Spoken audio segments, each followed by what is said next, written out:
Bismillahirrahmanirrahim. Assalamualaikum warahmatullahi wabarakatuh.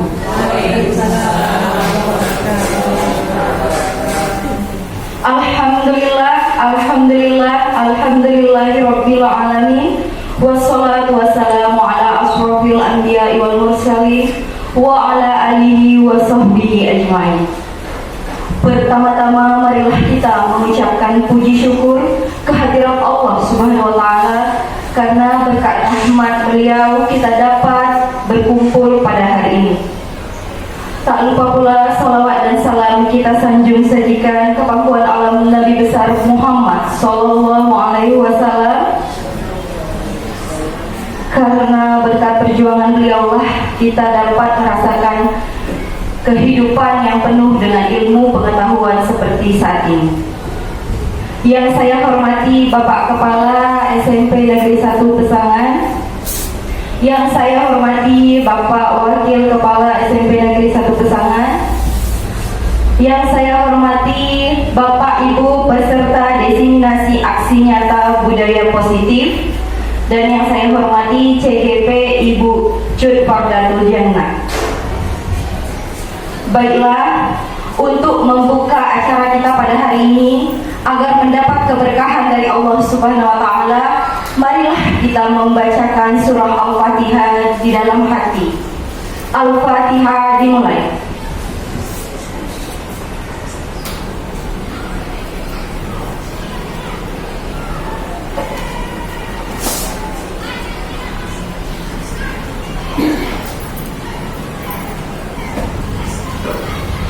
Selesai. Masuklah kita ke acara selanjutnya, yaitu menyanyikan lagu Indonesia Raya. Kepada Bapak Ibu kami persilahkan untuk berdiri.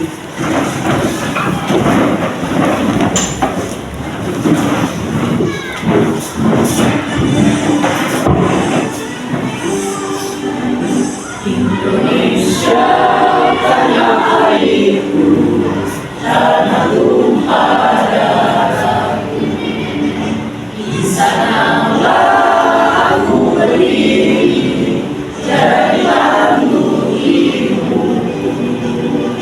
Indonesia kebangsaanku, bangsa dan tanah airku, marilah kita berseru, Indonesia bersatu. Hiduplah tanahku, hiduplah negeriku, bangsaku, rakyatku semuanya. Bangunlah jiwanya, bangunlah badannya untuk Indonesia Raya. Indonesia Raya, merdeka, merdeka, tanahku, negeriku yang ku cinta. Indonesia Raya, merdeka, merdeka, hiduplah Indonesia Raya. Indonesia Raya, merdeka, merdeka, tanahku, negeriku yang ku cinta. Indonesia Raya, merdeka, merdeka, hiduplah Indonesia Raya.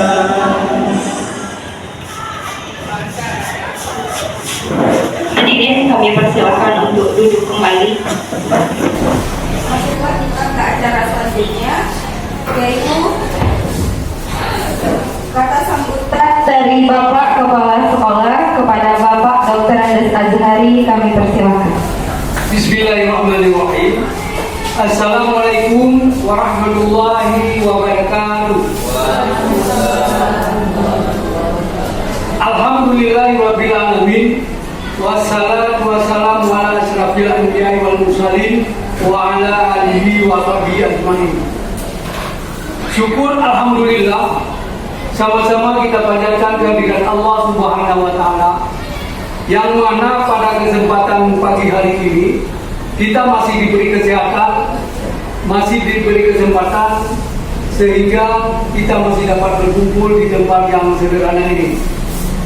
Selawat dan salam tidak lupa pula kita jadikan kemampuan Nabi besar Muhammad SAW yang telah membawa umatnya dari alam kebodohan ke alam yang penuh dengan ilmu pengetahuan seperti yang kita rasakan saat ini.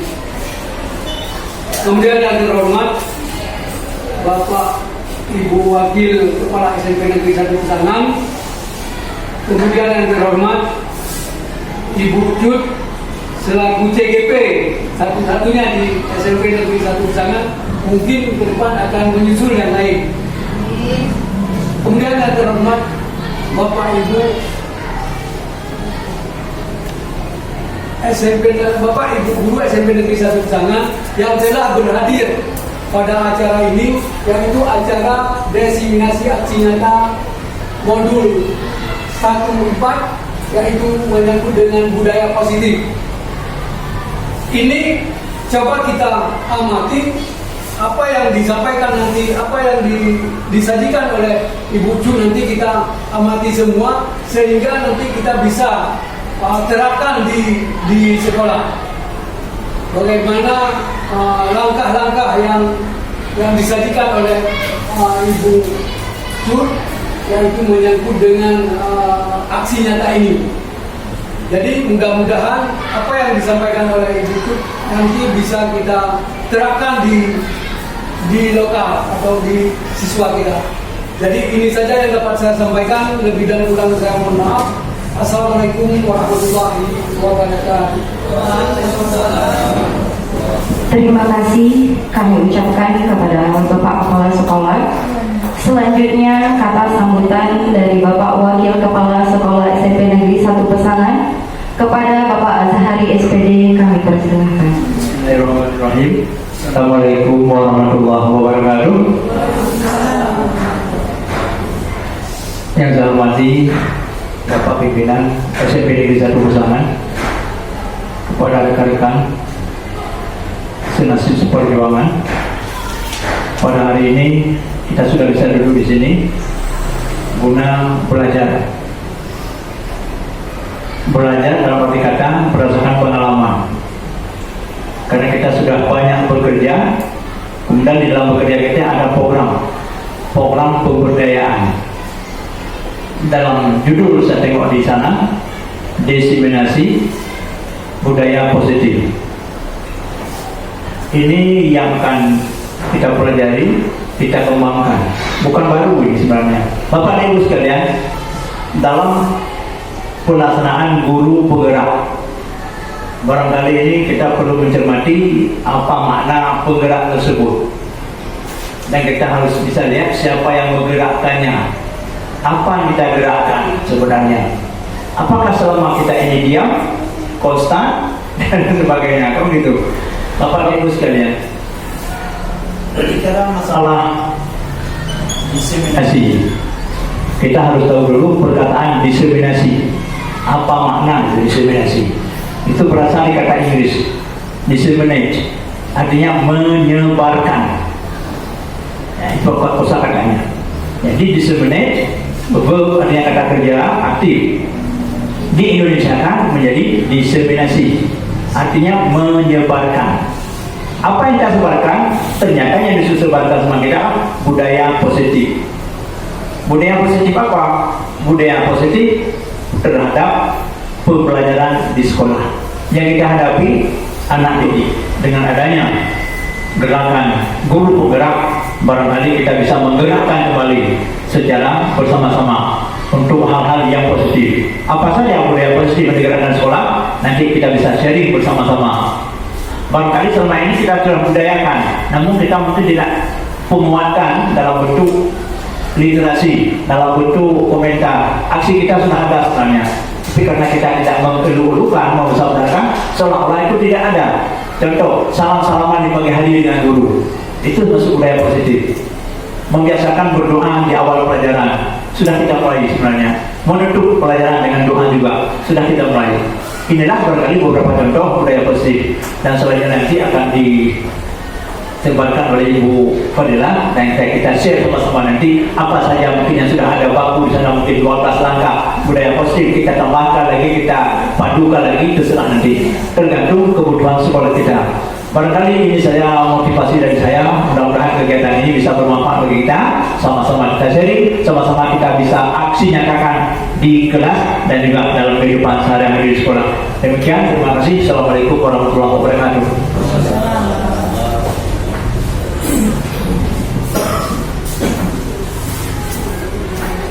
Terima kasih kami ucapkan kepada Bapak Wakil Kepala Sekolah SMP Negeri 1 Pesangan. Selanjutnya kita akan mendengarkan pembahasan mengenai diseminasi aksi nyata budaya positif dari calon guru penggerak. Kepada Ibu Cut Fardatul Janati SPD kami persilakan. Assalamualaikum warahmatullahi wabarakatuh.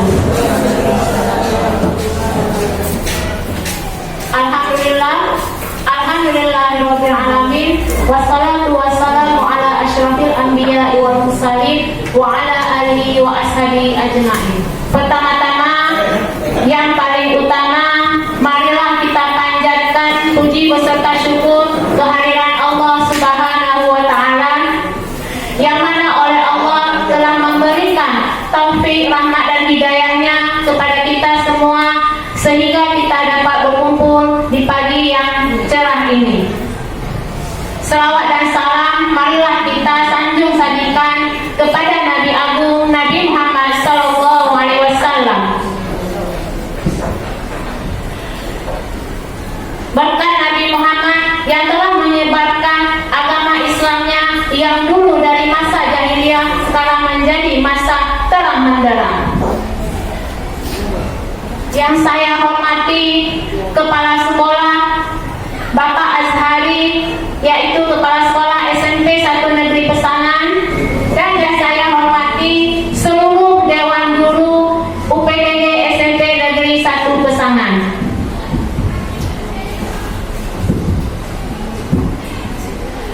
Pada hari ini, saya selaku guru penggerak Angkatan 11 di Kabupaten Biren berdiri sejenak di depan Bapak Ibu hanya ingin membahas tentang definisi budaya positif yang ada di modul 14. Sebelum kita mulai acaranya, kita ice breaking terlebih dahulu. Ice breakingnya ya Bapak Ibu, hanya senyum 30 detik. Cara senyumnya, Bapak Ibu menghadap dengan kawan di samping-samping.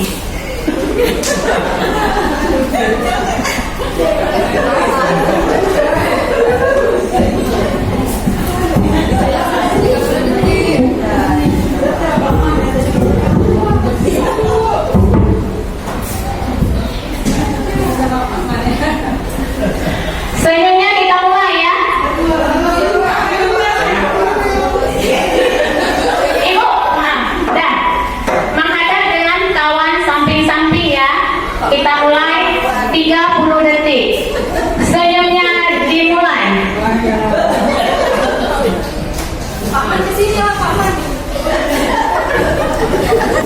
Dan gimana Bapak Ibu setelah melakukan ice breaking pagi ini? Apakah ada perubahan yang sebelum masuk kemari ada rasa apa yang dikasih tahu? Dan kita lihat sekarang setelah ice breaking, bagaimana raut wajah Bapak Ibu? Ada perubahan atau tidak? Lebih segar lagi ya? Alhamdulillah. Tujuan pembelajaran diseminasi budaya positif yaitu guru dapat menghayati pentingnya budaya positif dan penerapannya untuk mempertebal karakter murid dalam mewujudkan pelajar berprofil Pancasila. Dalam mewujudkan budaya positif perlu adanya disiplin positif supaya murid memiliki motivasi internal yang tinggi dalam menguasai diri untuk melakukan tindakan yang sesuai dengan nilai-nilai kebajikan universal. Sebelum kita mulai acara, kita akan membuat kesepakatan forum diseminasi. Ini forum ini yang sebenarnya belum saya isi, tetapi biar mudah Bapak Ibu, saya menuliskannya terlebih dahulu. jika dari tulisan yang saya tulis ini tidak ada yang berkenan dengan Bapak Ibu, bisa kita hapus dan kita ganti yang baru. Yang pertama, Bapak Ibu bisa silent HP agar suasananya nyaman. Sepakat? Menghargai siapapun. Sepakat? Serius tapi santai. Tidak berbicara di saat acara berlangsung. Tunjuk tangan di saat menanyakan sesuatu. Boleh makan sambil ngemil. Bentar ya, boleh sambil ngemil ya. Sepakat? Kita bungkus ya. Acara diseminasi hari ini yaitu konsep inti budaya positif yang akan saya bahas mengenai perubahan paradigma belajar, disiplin positif dan nilai-nilai kebajikan universal. Yang kedua, teori motivasi, yaitu hukuman, konsekuensi, dan restitusi. Yang ketiga, keyakinan kelas. Keempat, kebutuhan dasar manusia dan dunia berkualitas. Yang kelima, restitusi 5 kontrol guru. Yang keenam, restitusi segitiga restitusi. Perubahan dengan paradigma baru. Sekarang kita akan membuat suatu pemantik ya. Coba Bapak Ibu saya bagikan dalam kelompok A dan B. Jadi yang di depannya A, di sampingnya B. Yang A, gumpalkan tangan Bapak Ibu. Yang A, gumpalkan tangannya. Gak apa-apa, di samping kawan, satu yang gumpal, satu yang enggak. Gumpalkan tangan Bapak Ibu. Yang A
dan berpihak pada murid.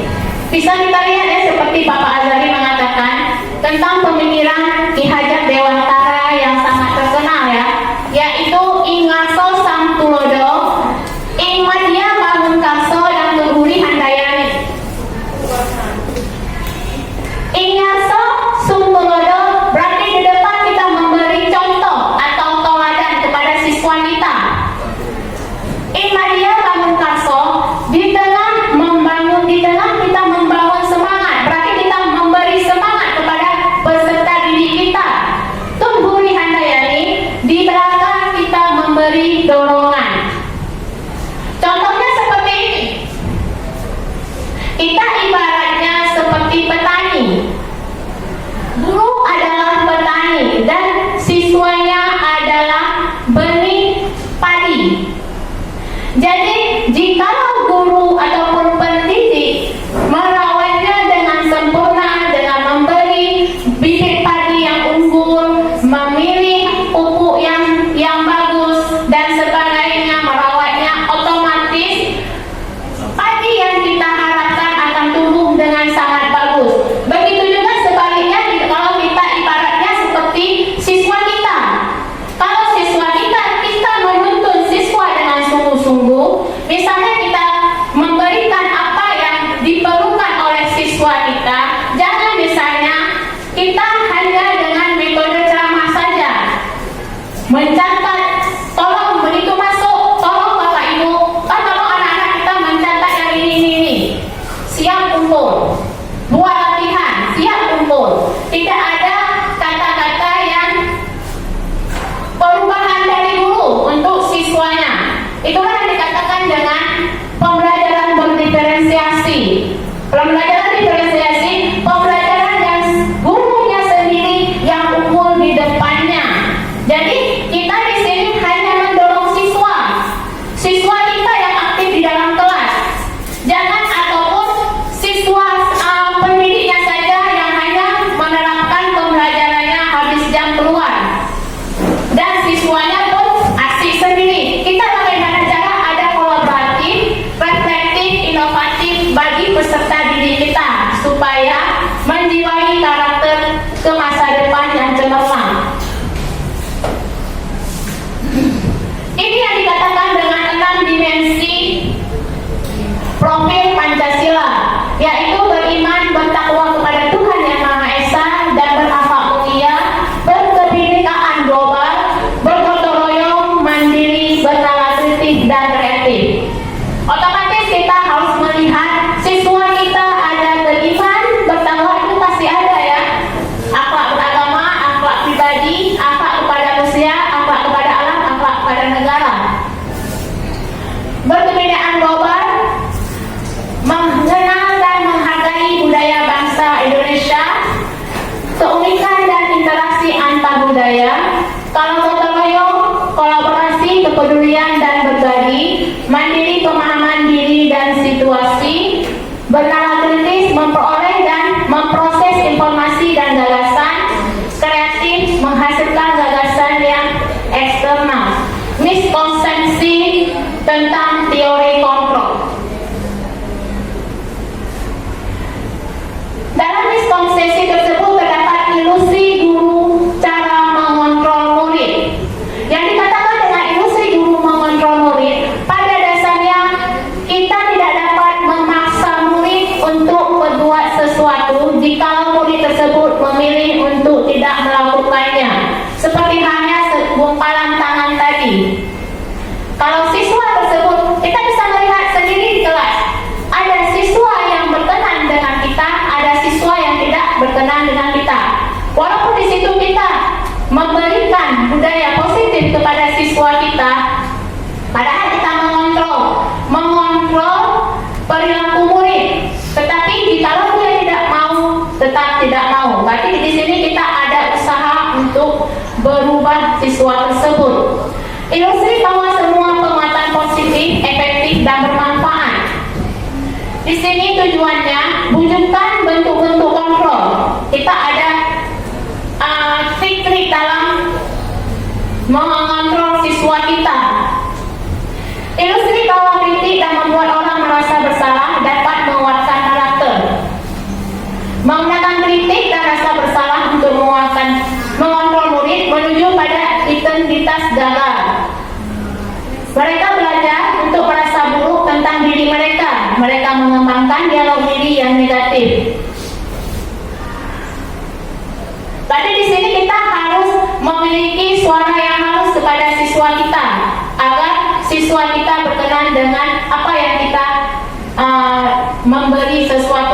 pembelajaran kita. Yang terakhir, ilustrasi bahwa orang dewasa memiliki hak untuk memaksa. Bahwa orang dewasa yang percaya bahwa mereka memiliki tanggung jawab untuk murid-muridnya, berarti kita di sini harus ada tanggung jawab. Jangan asal masuk aja dalam kelas, tidak ada tanggung jawab untuk peserta didik kita. Ini ada katakan mengubah paradigma stimulus respon ke pendekatan teori kontrol. Tapi kalau stimulus respon, realitas kitanya sama. Tetapi kalau sebaliknya, teori kontrol, realitas kita berbeda. Semua orang melihat yang sama, pasti ada dalam hati kita setiap orang memiliki gambaran berbeda. Kita umum lihat sama-sama pergi untuk mendidik siswa, tetapi dalam hati kita berbeda. Begitu juga seterusnya, memaksakan dan pada saat bujukan gagal, kolaborasi dan konsensus penciptakan pilihan-pilihan baru. Model pemikiran menang kalah, model berpikiran menang-menang, itu berbeda setiap individunya. Kita memasuki disiplin positif dan nilai-nilai kebajikan universal. Sebelum kita memulai disiplin positif, ada yang tahu Bapak Ibu apa itu disiplin positif?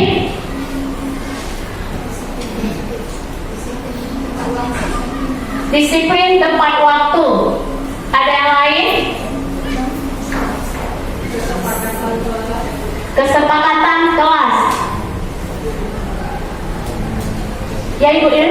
Disiplin positif itu adalah suatu perilaku yang mungkin kita harapkan itu positif dan bisa diterapkan dalam kehidupan sehari-hari. Disiplin ya dalam menjalankannya. Berarti mendisiplinkan siswa dalam menerapkan hal sesuatu agar siswa tersebut menjadi disiplin. Berarti bisa kita lihat ya, kalau kita uraikan semua, disiplin positif merupakan suatu cara penerapan disiplin yang mengajarkan anak bertanggung jawab dan menumbuhkan kesadaran diri berdasarkan nilai-nilai kebajikan. Ini bisa kita lihat suatu dokumen, berarti di sini saya menerapkan siswa berdisiplin positif dengan berdasarkan nilai-nilai kebajikan.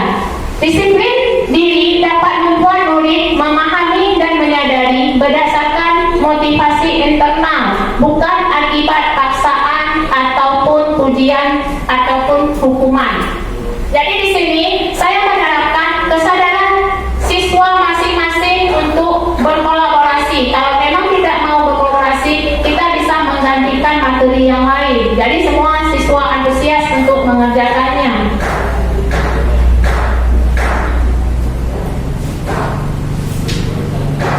Di sini bisa kita lihat pemikiran Bapak Pendidikan kita Ki Hajar Dewantara menyatakan bahwa di mana ada kemerdekaan, disitulah harus ada disiplin yang kuat. Seperti Pak Azhari mengatakan ya, sungguh pun disiplin itu bersifat sedisiplin, yaitu kita berdiri sendiri yang mewajibkan kita dengan sekeras-kerasnya. Tetapi itu sama saja, sebab jikalau kita tidak cakap melakukan disiplin, wajiblah penguasa lain mendisiplinkan diri kita, dan peraturan demikian itulah harus ada di dalam suasana yang merdeka. Jadi di sini kita dulu yang menerapkan dalam diri kita, bangunlah disiplinnya, budayakan positif disiplin. Jikalau kita tidak menerapkan pada diri kita sendiri, otomatis yang luar yang akan melakukannya disiplin buat kita sendiri. Siswa kita, jika dia tidak disiplin, otomatis guru dan lingkungan sekolah yang akan mendisiplinkan siswa-siswa kita. Ini berarti suatu dokumen ya, semua siswa mengerjakan tugasnya masing-masing. Ada yang menggambar, memberi warna, dan mencari jawaban LKPD-nya. Semua siswa antusias mengerjakannya. Jika sudah siap, di sini mereka tinggal menunggu kawannya untuk semuanya dikumpul. Di sini saya menerapkan tentang kedisiplinan, yaitu membahas tentang nilai-nilai Pancasila.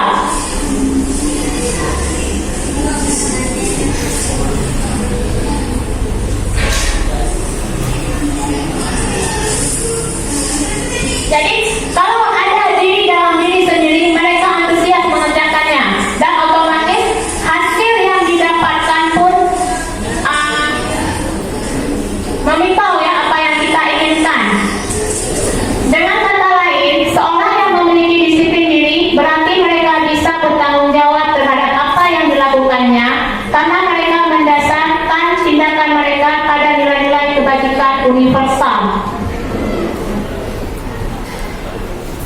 Yang dikatakan dengan nilai-nilai kebajikan yaitu profil pelajar Pancasila yang ada beriman bertakwa pada Tuhan Yang Maha Esa dan berakhlak mulia, berkebinekaan global, gotong royong, mandiri, kreatif, dan bernalar kritis.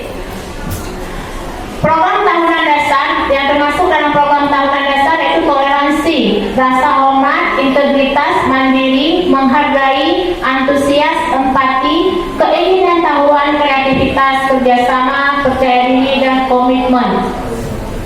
Termasuk keterampilan hidup dapat dipercayai, lurus hati, pendengar yang aktif, tidak merendahkan orang lain, dan memberikan yang terbaik dari diri sendiri.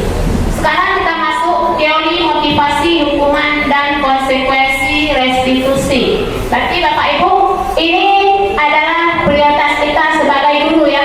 Ini bisa disimak karena ini bisa kita nilai diri sendiri kita. Apakah kita masuk ke guru hukuman, guru konsekuensi, ataupun guru restitusi? Yang dikatakan dengan hukuman dalam pendidikan adalah tindakan yang diambil oleh guru atau pihak sekolah sebagai respon terhadap perilaku siswa yang melanggar aturan atau norma yang telah ditetapkan. Tujuan utama hukuman adalah menghentikan perilaku yang tidak diinginkan melalui tindakan yang mungkin tidak menyenangkan bagi siswa. Jadi di sini bisa kita lihat ada hukuman berat, ada hukuman ringan. Itu hukuman ringan diwajarkan oleh guru ya. Tetapi kalau hukuman keras kita jangan melakukannya. Konsekuensi adalah hasil atau akibat alami dari perilaku siswa yang dapat terjadi tanpa campur tangan guru. Konsekuensi dalam pendidikan lebih bersifat logis dan terkait langsung dengan tindakan siswa.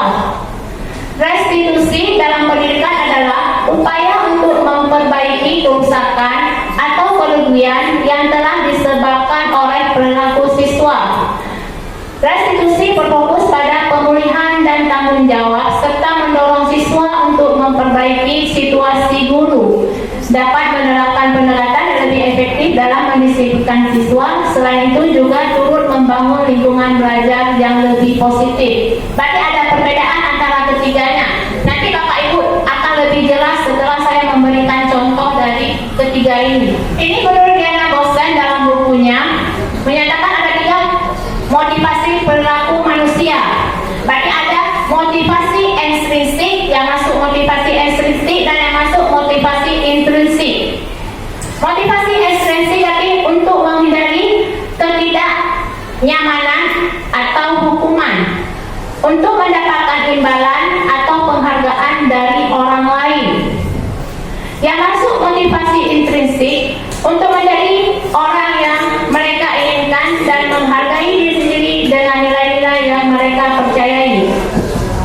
Ini berarti yang kedua ini dorongan dari orang lain, yang ini dalam diri kita. Sekarang Bapak Ibu bisa menyimak ya. Sebagai seorang pendidik, saat Bapak Ibu perlu hadir di suatu pelatihan seperti hari ini ya, apakah yang mendasari tindakan Bapak Ibu? Apakah Bapak Ibu karena tidak ingin ditegur oleh kepala sekolah dan mendapatkan surat teguran, atau menghindar ketidaknyamanan dan hukuman?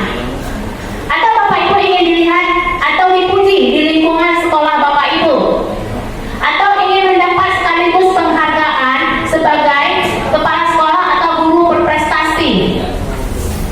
Yang kedua, Anda ingin menjadi pembelajar sepanjang hayat, menjadi orang yang berusaha dan bertanggung jawab, serta menghargai diri Anda sendiri sebagai teladan bagi murid-murid Anda, guru-guru Anda, serta lingkungan Anda. Karena Anda percaya tindakan Anda sebagai pemimpin pembelajaran akan jadi panutan oleh lingkungan Anda, menghargai nilai-nilai kebaikan diri sendiri. Manakah motivasi yang paling kuat mendasari tindakan Anda? Atau adakah suatu proses perubahan motivasi antara dua motivasi tersebut? Apa Bapak Ibu termasuk yang A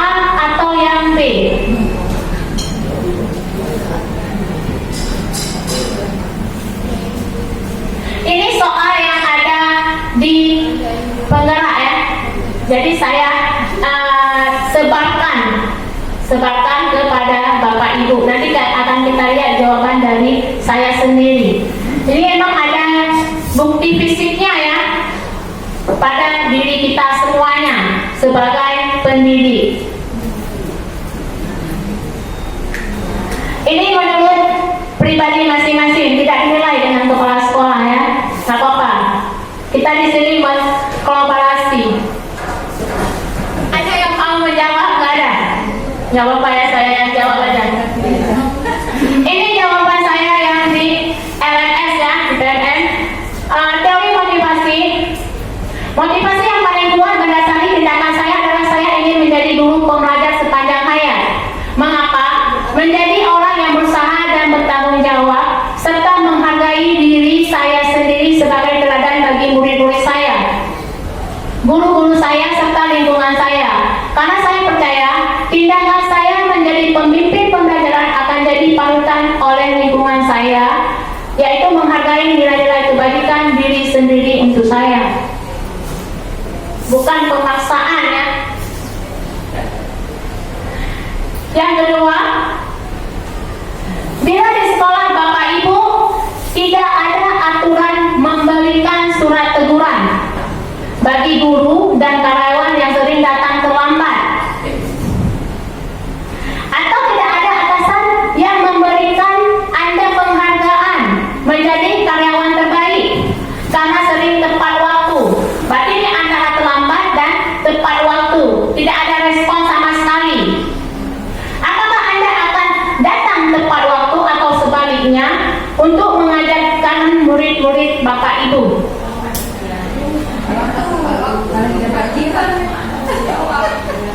Tepat waktu ya? Itu memang udah kewajiban ya, kewajiban kita. Jawaban saya yaitu, saya akan tetap datang tepat waktu untuk mengajar murid-murid saya. Alasan saya adalah karena yang paling utama, rezeki sekecil apapun yang saya dapatkan, saya ingin rezeki itu menjadi berkah bagi diri saya sendiri maupun untuk keluarga saya. Yang kedua, disiplin merupakan perwujudan sikap mental dan perilaku suatu bangsa yang ditinjau dari aspek kepatuhan dan ketaatan terhadap ketentuan peraturan dan hukum yang berlaku di kehidupan berbangsa dan bernegara. Berarti ada aturannya ya, kalau kita tidak disiplin. Selain itu juga, saya tetap datang tepat waktu sebagai bentuk pertanggungjawaban saya kepada Allah, kepada diri sendiri, dan juga kepada murid-murid saya atas amanah yang harus saya kemanakan. Karena sekecil apapun amanah pasti akan diminta pertanggungjawaban kelak. Ini yaitu contoh-contoh hukuman, konsekuensi, dan restitusi. Yang masuk ke hukuman tidak terencana ataupun secara tiba-tiba. Murid tidak tahu apa yang akan terjadi ataupun tidak dilibatkan, bersifat satu arah, berupa hukuman fisik atau psikitis. Yang termasuk konsekuensi terencana, disepakati sesuai peraturan, murid dibuat tetap tidak nyaman.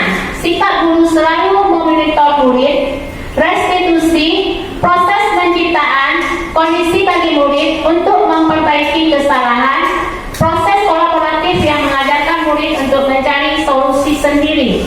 Sekarang kita lihat soalnya Bapak Ibu ya. Apakah tindakan tersebut berupa sebuah hukuman atau konsekuensi? Tindakan guru ini yang terjadi di lingkungan sekolah, semua sekolah ya, bukan sekolah kita aja, semua sekolah ada. Yang pertama, mencatat 100 kali di dalam buku kalimat, saya tidak akan terlambat lagi. Tidak akan terlambat lagi ke sekolah. Ini akan kita isi ya Bapak Ibu. Apakah hukuman atau konsekuensi? Bertemu di lapangan basket pukul 12 siang karena mengobrol dengan teman. Murid diminta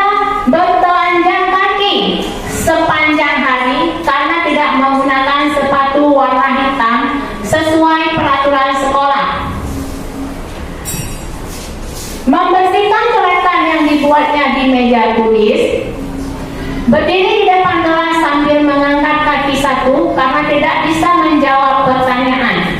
Kelima-lima contoh ini sering kita lihat di sekolah dan guru sering mempraktekkannya. Jadi kita bisa lihat dari diri sendiri, apa kita termasuk guru hukuman atau guru yang konsekuensi. Yang nomor satu bagaimana Bapak Ibu? Apa jawabannya? Hukuman. Kedua? Hukuman. Ketiga? Konsekuensi. Keempat? Baru konsekuensi. Konsekuensi. Kelima? Hukuman. Jawabannya itu yang nomor satu masuk konsekuensi. Bisa kita lihat, mencatat 100 kali dalam buku kalimat, saya tidak akan terlambat lagi karena terlambat ke sekolah. Kenapa dikatakan konsekuensi? Ini adalah peraturan yang tidak berat ya. Kita di sini hanya mengajarkan mendidik siswa supaya tidak terlambat lagi. Itu mencatatnya di buku masing-masing, tidak memberatkan siswa. Beda dengan yang berjemur di lapangan basket pukul 12, itu yang dikatakan dengan buku hukuman. Tidak ada sama sekali solusi dari gurunya. Yang ketiga, siswa tidak menggunakan sepatu hitam putih. Tidak menggunakan sepatu hitam, yaitu menggunakan sepatu hitam putih. Di situ ada keduanya, tergantung dari guru. Ada guru langsung memberikan hukuman, ada guru memberikan konsekuensi, berarti solusi dari guru ke depannya. Kemarin saya ada melihat yang hari Senin, Ibu Putri mengatakan, pas sekali di hari upacara itu ada siswa menggunakan sepatu hitam putih. Ada 2 orang, anak kelas 1.5 atau 1 berapa. Jadi di sini Ibu Putri tidak memberikan hukuman, malah memberikan konsekuensi. Yang jawabannya hukuman, tetapi jikalau itu tidak memberatkan, kita ada solusi bagaimana kedepannya siswa bisa berubah. Tidak mungkin kita akan memberikan siswa itu menelanjangkan kakinya dari pagi sampai siang. Itu bisa ada konsekuensi antara guru dan siswa. Di sini kita bisa memberikan solusi ke depan agar dia tidak mengulangi lagi. Jika mengulangi, baru kita mengambil hukuman. Jadi ada pertahapnya, memberikan arahan dulu kepada siswa, masukan ini, masukan itu. Jadi kedepannya memang dia berulang sampai 3 kali, 4 kali, 5 kali, baru kita memberi hukuman. Tapi saya tidak membilang kepada Ibu Putri, jadi saya mendengar saja. Disitulah saya membuat contoh ini. Membersihkan coretan yang dibuat di meja tulis, itu masuk konsekuensi. Jadi di sini kita memang harus membuat peraturan tersebut. Siswa yang mencoret meja harus membersihkan. Berdiri di depan kelas sambil mengangkat kaki satu karena tidak bisa menjawab pertanyaan. Itu masuk kemana? Hukuman. Sekarang kita masuk keyakinan kelas ya Bapak Ibu. Keyakinan kelas merupakan disiplin positif yang bisa diterapkan dalam membangun budaya positif di sekolah. Keyakinan tidak akan membantu murid untuk mengembangkan disiplin diri, karena murid akan belajar mematuhi keyakinan kelas yang telah dibuatnya sendiri. Peraturan kelas merupakan peraturan telah ditetapkan oleh guru atau sekolah. Dengan demikian, siswa tak ikut andil dalam membuatnya. Bagaimanapun juga layaknya peraturan pada umumnya, harus mematuhi peraturan kelas tersebut maupun sekolah. Jadi kita bisa melihat sendiri peraturan sekolah. Jadi siswa mengikuti semua peraturan yang sudah ditetapkan. Kalau keyakinan kelas berarti di sini kita ada kolaborasi antara guru dan siswa. Ini bisa Bapak Ibu lihat kesepakatan kelas. Ini bisa ibu terapkan ya, ibu buat rancangan dengan murid-murid ibu yang sebagai wali kelas. Bisa ibu membuat poster budaya positif, kesepakatan kelas dan peraturan kelas. Udah saya keliling yang ada di kelas 16 dengan 17. Mereka sudah membuat poster peraturan kelas dan sebagainya. Jadi Bapak Ibu bisa melihat contoh di kelas 16 dengan 17.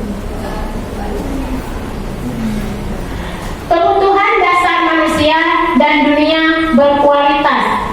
Kebutuhan dasar manusia adalah segala sesuatu yang kita lakukan untuk mendapatkan apa yang kita inginkan. Seluruh tindakan yang kita lakukan memiliki tujuan tertentu dan semua usaha terbaik yang kita lakukan adalah dalam rangka agar kebutuhan dasar kita terpenuhi dengan baik. Apa contoh kebutuhan dasar kita dulu? Contoh dasarnya kebutuhan kita. Makan, tidur. Itu emang kebutuhan dasar manusia. Tanpa makan dan minum ibaratnya patung ya, tidak bergerak karena tidak apa? Tidak ada tenaga. Ini adalah 5 kebutuhan dasar manusia: bertahan hidup, kasih sayang dan cinta, penguasaan, kebebasan maupun kesenangan. Ada 5 kebutuhan dasar manusia. Yang masuk bertahan hidup berarti makan, pakaian, tempat tinggal, keamanan dan kesehatan. Kasih sayang dan cinta, rasa diterima, dipedulikan, berbagi, kerjasama, menjadi bagian dalam kelompok. Penguasaan harga diri, keinginan untuk dan dianggap, memimpin, berprestasi, diakui dan didengar. Kebebasan berarti mandiri, memiliki pilihan, mencoba hal baru, mampu mengendalikan hak dirinya. Pertanyaan pemantiknya, Ibu Ammar, guru wali kelas di kelas 2A di SD Pelita Hati, sedang bingung menghadapi ulah salah satu murid di kelasnya, Doni. Beberapa anak di kelas 2A telah datang padanya dan mengeluhkan Doni yang seringkali meminta bekal makan siang mereka dengan paksa. Jika Bapak Ibu menghadapi situasi seperti Ibu Ammar, apa yang akan Bapak Ibu lakukan? Menurut Bapak Ibu, kira-kira apa alasan Doni melakukan hal tersebut? Berarti di sini kita ambil Doni sering meminta makanan kepada temannya secara paksa. Doni termasuk 5 kebutuhan dasar yang mana Bapak Ibu?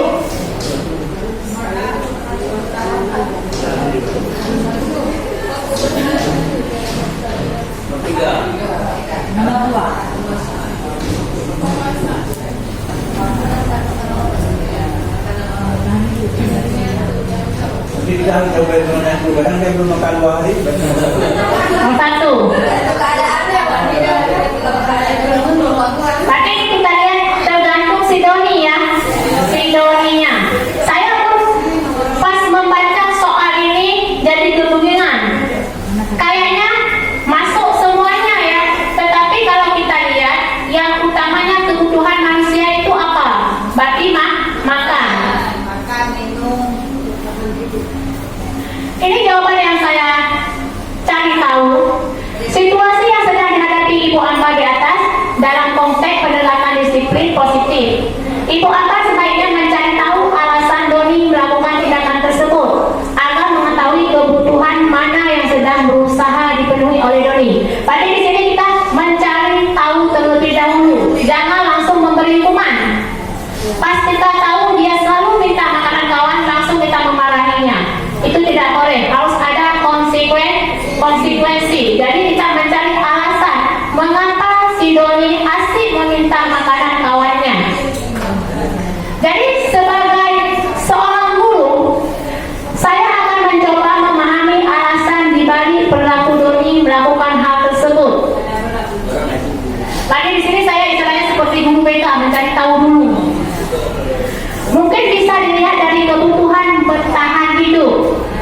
bisa jadi di rumah orang tuanya belum masak.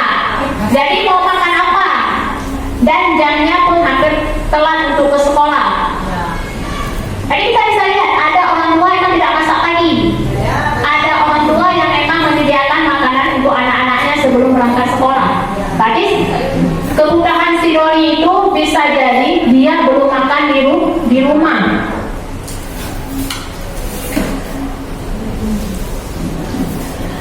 Mungkin bisa dilihat dari kebutuhan bertahan hidup karena tidak dapat cukup makan di rumah, atau dia tidak mampu membeli makanan sendiri. Bisa jadi kita lihat dari perekonomian keluarga. Maka saya akan mencoba berbicara dengan Doni secara pribadi. Jadi kita tidak bisa melantang terus di depan anak-anak. Mengapa kamu tidak makan? Kenapa kamu masih tidak makan kawan? Jadi di sini kita bisa memanggil dia secara pribadi. Saya juga akan coba membantu Doni menemukan solusi yang tepat untuk masalahnya. Mungkin dengan memberi bekal makan siang tambahan, atau jika masih mengulang hal lagi kan nggak mungkin kita kasih makanan setiap hari. Jadi kita akan mencari solusi yang kedua. Solusi pertama kita mencari kenapa dia tidak makan. Solusi kedua kita bisa memberi makanan lebih untuk dia.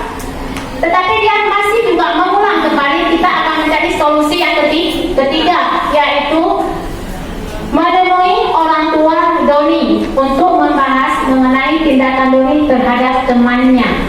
Sekarang kita lihat restitusi 5 kontrol guru.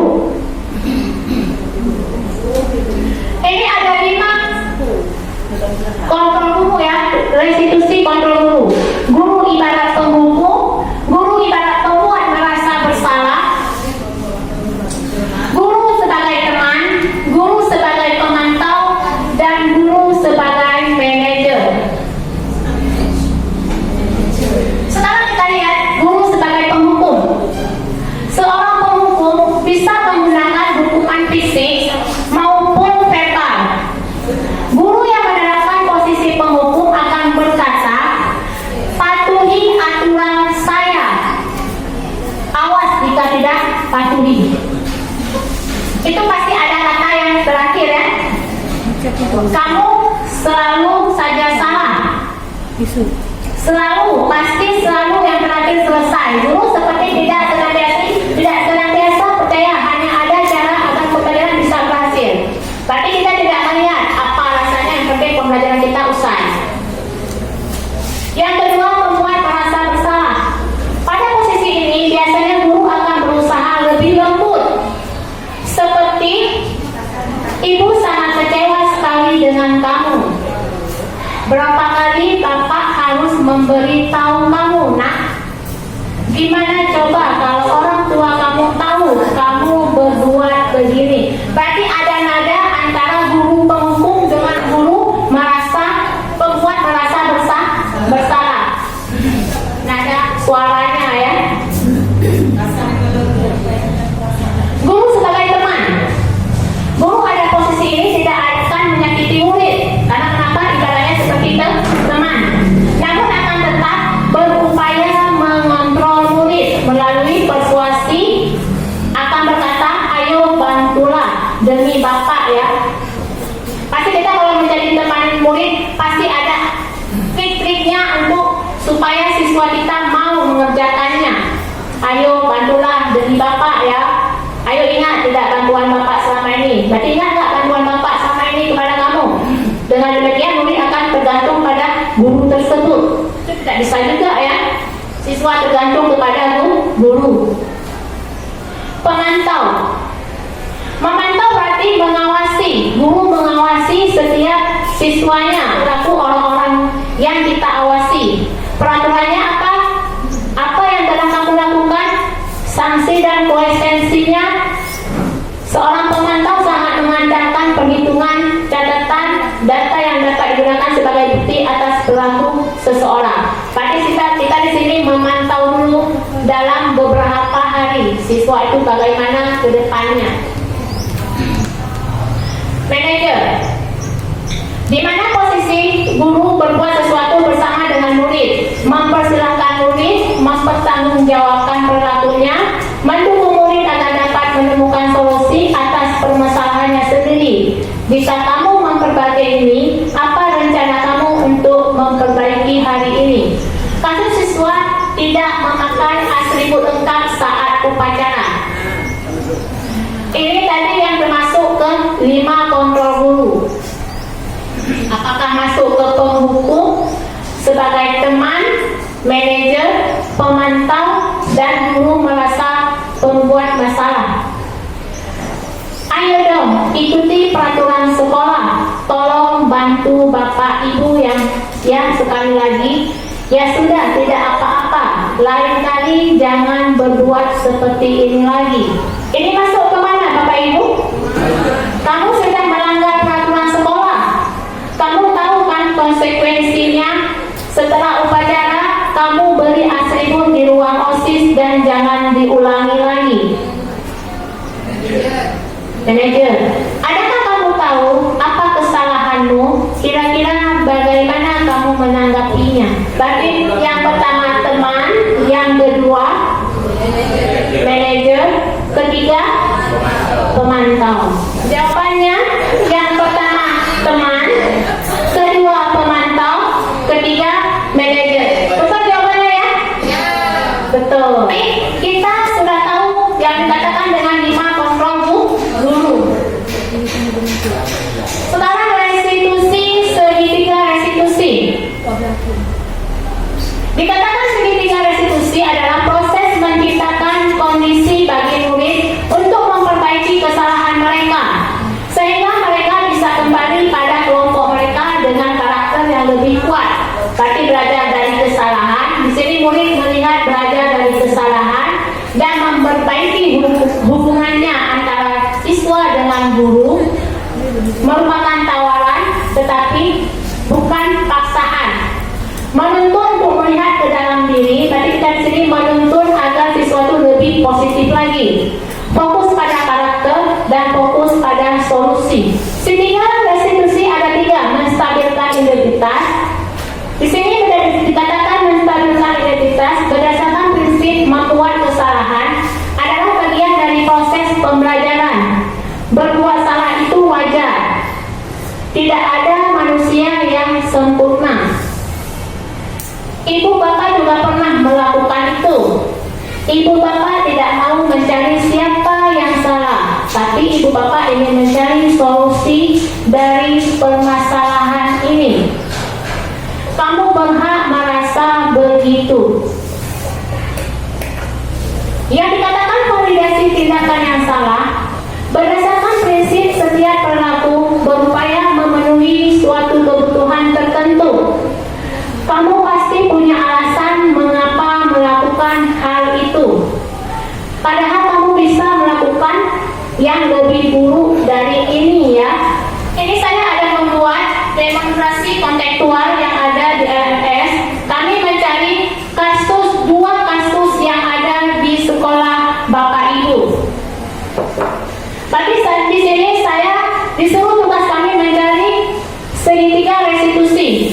Kasus dari permasalahan ketiga yang tadi ada termasuk. Jadi di sini harus ada termasuk ketiga-tiganya. Menstabilkan identitas, menanyakan keyakinan, validasi tindakan yang salah. Intan sedang ngapain? Sedang membuat tugas prakarya Prakarya. Sekarang pelajaran apa? BKN. PPKN. Kenapa buat tugas sedikit ya? Saya lupa. Oh, lupa, coba bangun. Apa namanya? Kenapa sampai lupa buat tugasnya? Saya terlalai sama HP. Lalai dengan HP. Selain itu, ada tugas lain di rumah sampai lupa dengan ini? Apanya? Mencuci piring dan membantu orang tua. Oh, karena mencuci piring, membantu orang tua. Kalau malamnya? Saya ingin Pergi ngaji. Karena kelelahan, tertidur. Ada terlambat bangun? enggak. Oh enggak, berarti di sini Intan sudah mematuhi peraturan sekolah karena Intan tidak terlambat pergi ke sekolah. Namun cuma Intan karena tidak membuat tugas prakarya. Intan tahu nggak apa keyakinan di kelas kita yang udah kita buat? Apanya? Harus membuat tugas tepat waktu. Selain itu harus tanggung jawab. tanggung jawab. Apa lagi? Kedisiplinan. Dah nggak apa-apa. Karena kenapa? Ibu memaklumi bukan Intan aja yang sering telat ataupun namanya tidak membuat tugas pelajaran yang disebut sama sekolah. Tetapi ada kawan-kawan lain juga yang tidak mengerjakan tugas. Ibu juga memaklumi karena kelelahan Intan, akhirnya tugas pun lupa. Dan keyakinan kita pun sudah tahu bahwa harus bertanggung jawab, disiplin dalam mengerjakan tugas. Setelah itu solusi Intan ke depan bagaimana? Mengerjakan tugas tepat waktu. Mengurangi HP agar tidak lalai dengan tugas. Ya, berarti ini keyakinan Intan sudah tepat sekali bahwa tidak lagi lalai dengan HP, harus tepat mengerjakan semua tugas dan fokus dengan mata pelajaran yang ada diberikan oleh sekolah. Dengan begitu kita akan mendapatkan prestasi kita. Dan besok-besok Intan jangan lagi seperti itu ya. Ini video yang saya tampilkan tadi yaitu segitiga dari restitusi ya. Berarti di sini dalam video ini kasus yang saya carikan mencari solusi terlebih dahulu bagaimana siswa tersebut, bukan langsung memarahinya. Saya di sini kasus yang pertama yaitu sedang saya mengajarkan siswa saya yaitu Intan di kelas 1-5. Dia asik membuat tugas prakarya. Jadi di sini saya menghampirinya, menanyakan mengapa kamu membuat tugas prakarya, kenapa tidak buat di rumah. Jadi saya mendengar alasan siswa saya. Alasannya ada negatif dan maupun positif. Di sini saya memberi solusi.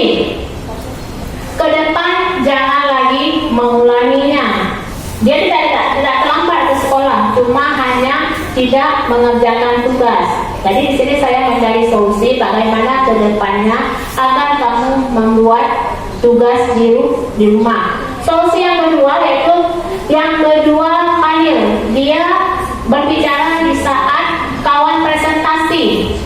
Di sini juga saya mencari solusi dulu. Apa yang dibahas di saat presentasi itu? Jadi solusinya di sini saya mengajarkan kedepannya kita ada membahas tentang presentasi nilai-nilai Pancasila. Jadi kamu kan suka berbicara dengan kawan. Ibaratnya kamu menceritakan, bukan menceritakan apa permainan kamu, tetapi menceritakan nilai-nilai Pancasila. Demikianlah hasil diseminasi budaya positif aksi nyata modul 14 calon guru penggerak angkatan 11. Sebelum saya tutup, adakah yang ingin menanyakan? Apa bedanya keyakinan kelas dengan peraturan sekolah? Ibu Ramayani telah memberi pertanyaannya. Apa bedanya kesepakatan kelas dengan keyakinan kelas? Ibu semua guru akan bingung apa dari kesepakatan kelas dan keyakinan kelas. Saya sudah keliling ke sekolah, ke beberapa lokal. Saya melihat tidak ada yang dibuat situ kesepakatan kelas. Semua rata-rata di sekolah, di lokal membuat peraturan kelas ataupun peraturan sekolah. Bedanya kesepakatan kelas yaitu ada kolaborasi antara guru dan siswa. Di sini beda dengan peraturan sekolah maupun peraturan kelas. Peraturan sekolah guru yang membuatnya, siswa menjalankannya. Apakah siswa itu seterima dengan peraturan tersebut maupun tidak? Tetap siswa itu harus menjalankannya. Beda dengan kesepakatan kelas. Seperti yang tadi kan saya ada membuat kesepakatan kelas. Ada kesepakatan saya antara Bapak Ibu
Itu juga seperti peraturan sekolah, masuk ke sekolah, pergi sekolah tepat waktu. Kesepakatan kelas misalnya bisa jadi tidak berbicara di saat guru lagi menjelaskan. Itu kesepakatan kelas. Udah itu tidak boleh makan dan minum di dalam kelas. Mengikuti peraturan yang telah dibuatkan di sekolah, misalnya menggunakan atribut, memotong rambut dan sebagainya, itu masuk ke peraturan sekolah. Ini ada kesepakatan kelas ya. Peraturan dibuat oleh guru dan siswa. Siswa ikut andil di dalamnya. Kalau peraturan sekolah, peraturan dibuat oleh guru, siswa tidak ikut partisipasi di dalamnya. Kalau kesepakatan kelas, pembuatannya membutuhkan diskusi waktu lama. Kalau peraturan sekolah tidak ada diskusi, itu memang sudah ada dari dulu-dulunya. Fokus pada tanggung jawab. Di sini fokus pada tanggung jawab, kita tempelkan di dinding. Jadi siswa akan melihat selalu kesepakatan kelas. Otomatis siswa tersebut akan bertanggung jawab dan menjalankan kesepakatan yang udah kita buat bersama. Ini menyangkut kebiasaan positif tadi ya, ataupun budaya positif. Pertama ada penerapan disiplin, ataupun rules yang biasa dibuat oleh sekolah. Yang kedua kesepakatan kelas ataupun keyakinan kelas. Kalau saya pribadi untuk bahasa Inggris itu jatuh saya buat di kelas saya sebelum saya masuk. Ya kan? Perhatikan selalu oke. Ini tahun ini yang perlu saya mulai karena kemarin saya belum sempat masuk secara optimal. Jadi di sana barangkali kalau Guru membuat ada 5 rule, kalau saya mungkin ada 6, ada 7 dan seterusnya menurut kondisi kelas. Nah, itu kesepakatan apa yang harus dialami siswa, termasuk nanti kadang-kadang pembuatan tugas. Nah, pada misalnya wajib, kalau saya sekarang mungkin wajib menghafal Al-Fatihah dalam bahasa Inggris, kan misalnya. Nah, wajib berdoa dengan bahasa Inggris di awal misalnya. Itu salah satu. Kemudian bagaimana ketika dikasih PR di rumah, kalau dikerjakan di sekolah kedapatan bagaimana, kira-kira semacam itu. Nanti, kemudian satu hal yang penting sekali sama saya mau sampaikan di sini adalah setelah ini kita sebarkan kepada sebagian guru barangkali hari ini, kalau bisa mengadakan kepala sekolah kita bilang,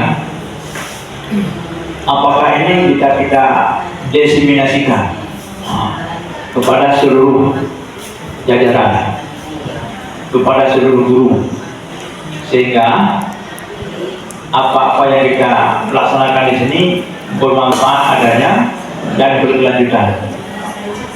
Itu berikut kita harus duduk seperti sudah saya tawarkan, mungkin beberapa tahun yang lalu sudah saya tawarkan, bagaimana mengantisipasi setiap tindakan negatif anak dengan sebuah action kita, apapun namanya tadi, apakah masuk hukuman, apakah masuk restitusi tadi, apakah masuk bimbingan dan sebagainya, pengontrolan dan sebagainya.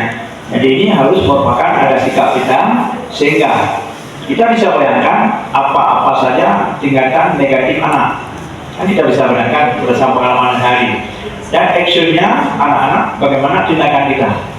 Ini yang perlu kita buat sebuah rule sehingga ketika setiap guru yang mengambil tindakan kira-kira tidak bertabrakan dengan pribadi anak. Ini yang perlu kita susun saya rasa di sekolah. Ini harapan saya Ibu Cuti harus sampaikan kepada sekolah. Ini harus kita susun yang lain, kita buat revisi-revisinya. Itu kalau action di sebelah kanan, itu action saya, sebelah kiri juga hayalan saya itu semuanya, termasuk skornya. Ini nanti kita bisa sejajarkan bagaimana kebutuhan kita di lapangan sesuai dengan asumsi dan pemikiran orang banyak. Nah, itu kenapa saya buat. Saya di sini 2 tahun 2000 saya kemarin, saya tidak sekarang tak akan patrol untuk itu. Jadi saya bergegas menuju sendiri membuat satu resume sepanjang itu. Dan alhamdulillah dengan adanya itu kita punya senjata kemarin ketika ada perlawanan tindakan kita yang kita buat kepada orang tua. Orang tua kan juga tidak menerima hasil secara sembarangan, tindakan kita hukuman kepada anaknya, pasti ada protes. Alhamdulillah dengan ada poin itu mereka akan mundur selangkah, tidak berani. Walaupun bisa buat sendirian kan, ini satu positif karya pada tadi. Nah ini tolong ibu bawa ke kepala sekolah, kalau dia bisa menanggapi serius, harus ada tindakan nyata daripada dia untuk merevisi kembali poin-poin ini. Di mana ada kejanggalan, ketidaksesuaian, kita buat nanti seminimalis mungkin, mudah kita atur.